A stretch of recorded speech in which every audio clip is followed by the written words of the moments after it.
What is up, guys? Eric here from Real Film Reviews, bringing you another Netflix recommendation video for December of 2017. I realize it's been a while since I've done one of these, and I'm sorry, I've just been busy, haven't really had a chance to get around to it, but I figure everybody's going home for Christmas break for December, so they should probably have some movies to watch with their family or just some movies to watch on their own, so let's get into the list. The first film on this list is 8 Mile, starring Marshall Mathers, Eminem, the rapper, along with Brittany Murphy, and oddly enough, Michael Shannon. The film tells the story of a young man who wants to be a rapper, so he participates in rap battles, along with working at a job and trying to take care of his family all at the same time, while getting his rap career off of the ground. This is a pseudo based on true events for Eminem's life. There's definitely many details that are changed, but the fact that he was involved in this film and the fact that he had such a big part in it, he definitely shaped parts of this script after his own life. And I thought that that was really interesting. This movie is surprisingly good. I think a lot of people would look at it and think, Eminem's a rapper, not an actor, but he gives a really good performance in this film, and a lot of that is probably partially due to the fact that he's mostly playing himself. The rap sequences are amazing in this movie. Like, they're so good. The climactic scenes near the end of this movie are like some of my favorite scenes that involve music in film ever, because the rap, oh man, it's just so good. Watch it. But all of the performances are solid. The music, Eminem won an Oscar for this movie for the music that he made for it, and I really just think if you haven't seen this film, it's a really solid movie about music. Now, while that first film maybe wasn't the most family-friendly, this one is fairly family-friendly, and it's Talladega Nights, The Ballad of Ricky Bobby. This movie stars Will Ferrell, John C. Reilly, and Sacha Baron Cohen. It tells the story of a pit crew worker for a NASCAR car named Ricky Bobby, who after the driver leaves, he hops in and finishes the race and then ends up becoming this superstar in NASCAR, but then his life starts to go downhill after a crash. And this movie is absolutely hilarious. It's one of Will Ferrell's best comedies. This came out when he was sort of in that peak post-Anchorman, and if you haven't seen it, I highly recommend it. Him and John C. Reilly and Sacha Baron Cohen all are so good. This movie has a ton of extremely quotable moments, and I really love it. I'm sure that most of you have seen this film, but I wanted to put it on here for the few that have not. Now, let's hop right back into the not-so-family-friendly with Quentin Tarantino's most recent film, The Hateful Eight. This was one of my favorite movies of the year when it came out a couple years back. Stars Samuel L. Jackson, Kurt Russell, and then a bunch of other Quentin Tarantino regulars. I really adore this movie. It tells the story of a bounty hunter played by Kurt Russell who is currently in possession of an extremely wanted woman, but he won't kill his captures, even if they're wanted dead or alive. He always takes them so the hangman can get their due.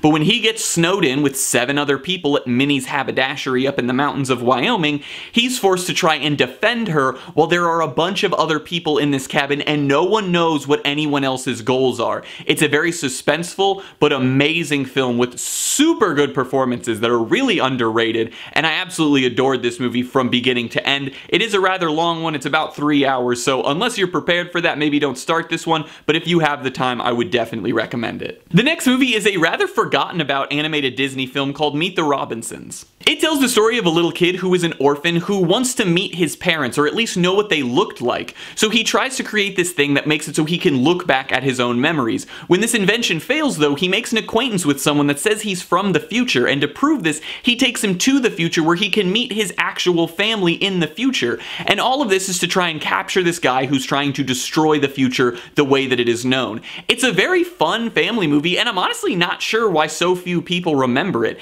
It's really funny, it's got great animation, and it's got a lot of heart because it's really based around family, which I think is something that's so important for children's films to be about. And I think that if you have the time and you're hanging out with your family and you guys need a good movie to watch, to check out Meet the Robinsons. The next one is a comedy classic. It is Trading Places, starring Eddie Murphy and Dan Aykroyd. Dan Aykroyd plays a wealthy Wall Street investor, while Eddie Murphy plays basically just a homeless beggar. And their places are switched after 2 billionaires basically make a bet on whether or not Eddie Murphy would be successful if they flipped their places. This movie is hilarious. It's a classic. I remember watching it with my family when I was a little bit younger.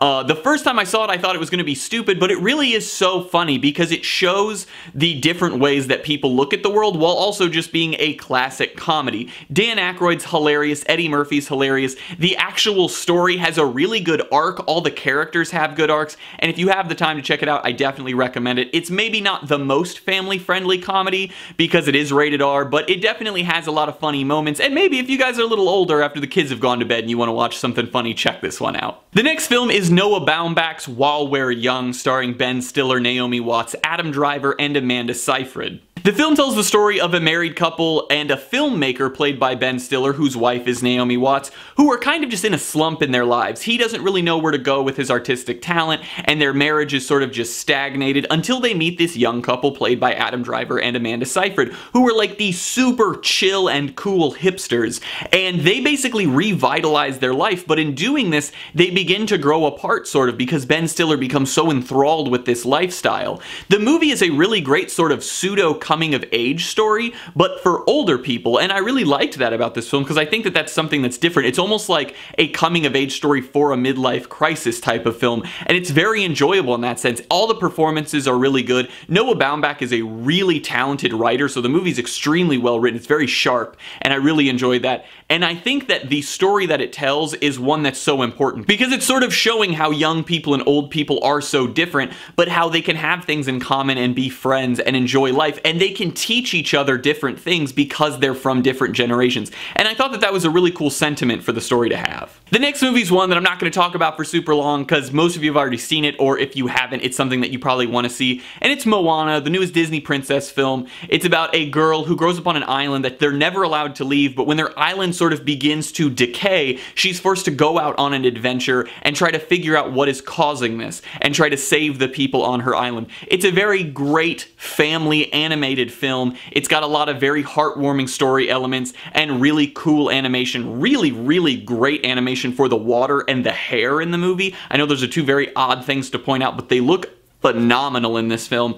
If you haven't checked it out, definitely do. It's a great family movie, and it's honestly just a lot of fun. Jumping from arguably the most family-friendly movie on this list to probably the least family-friendly, maybe only The Hateful Eight is less family-friendly, and that is Death Sentence, starring Kevin Bacon. Now, this movie is the story of a father who, after witnessing something terrible, decides to take the law into his own hands. I really don't want to spoil much about this movie because when I saw it the first time, I didn't know anything about it. I will preface it by saying I know this movie is not a great movie, but it's just a very fun, old school revenge action movie, and I think that there's something good about that. Sometimes films like that still deserve to be made because they're entertaining. They might not be phenomenal, but they're very entertaining movies, and I think this movie definitely does capitalize on that fact.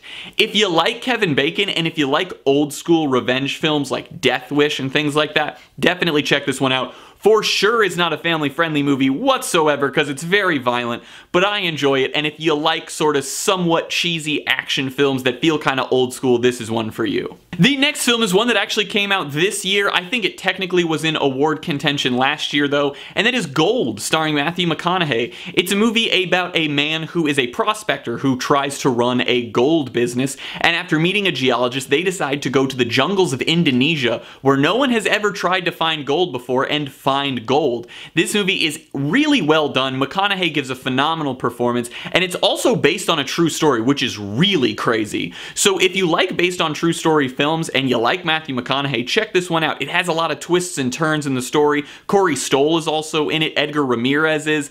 Everyone in the movie does a good job. I'm surprised this movie sort of just kind of got forgotten about. It came out, no one really talked about it, because it's honestly a really solid film. And I think that if you have the time to give it a watch, I would, especially if you're into films that sort of teach you about something you don't know much about. I knew basically nothing about gold and how it's found and the way it works and its market. And granted, this is still a movie, so not all of it's 100% accurate, but you get to learn about something new as well, and I enjoyed that. And the final movie on my recommendations for December of 2017 is Ron Howard's How the Grinch Stole Christmas. It stars Jim Carrey in what is, I don't care what anyone says, a Oscar-worthy performance in this film. He is amazing as the Grinch. I don't remember who was nominated the year this came out or anything. All I'm saying is the performance is of that caliber in how lost you are. And you don't see Jim Carrey, you just see the Grinch, which is impressive. I don't care how much makeup there is. It's a great performance, and it's a really funny and heartwarming and great story. Everyone knows the story of the Grinch. He's a big monster that lives at the top of a mountain. All the Who's live down in Whoville, and they love Christmas, but he hates Christmas, and he hates all the people. And it's really funny, and Jim Carrey does a great job.